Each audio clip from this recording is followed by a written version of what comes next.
Please open in your learning workbook to page 204 and read along as we learn together. Section 4.4, Properties of Logarithms. There are 4 objectives. 1. Apply the product, quotient, and power properties of logarithms. 2. Write a logarithmic expression in expanded form. 3. Write a logarithmic expression as a single logarithm. 4. Apply the change of base formula. We begin with an introduction. Logarithms have some very useful properties that can be derived directly from the definition and the laws of exponents. For example, what is log base a of 1? Using our knowledge that a logarithm is just a missing exponent, we can state that log base a of 1 is the exponent that goes on base a to make 1. In other words, it is the missing exponent in the equation a to the question mark equals 1. Using our knowledge of exponent rules, we recall that any non-zero number raised to the 0 power is 1.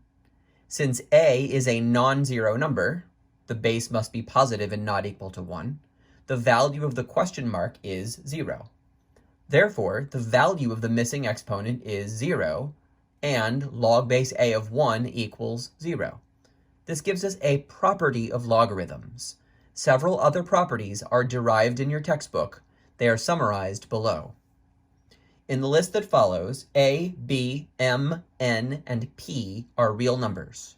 Also, a is greater than 0, but not equal to 1.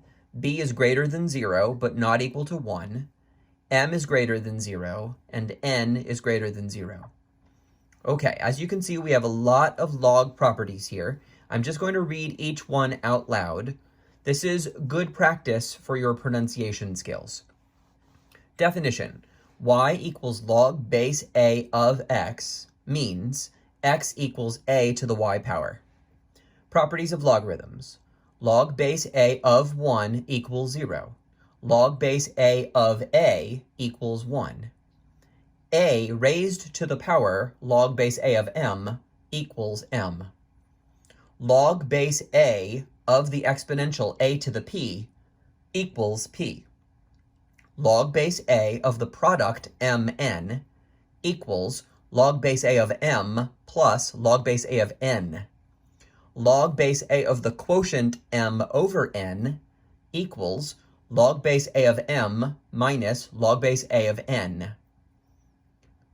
Moving to here.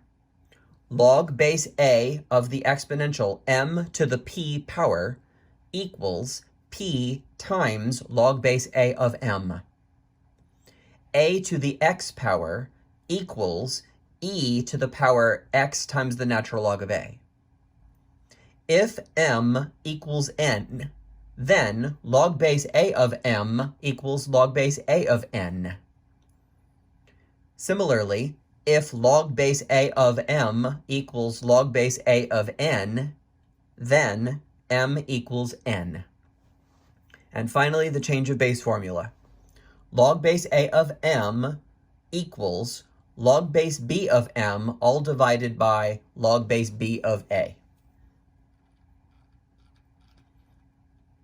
We are now going to focus on 3 of those rules: the product, the quotient, and the power properties of logarithms. We begin with the product property. The product property of logarithms states log base a of the product mn equals log base a of m plus log base a of n.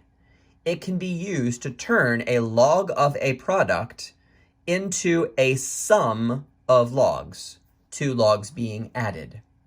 Later on, we'll see how it can be used in reverse, to turn a sum of logs with the same base into a log of a product. Let's look at some examples.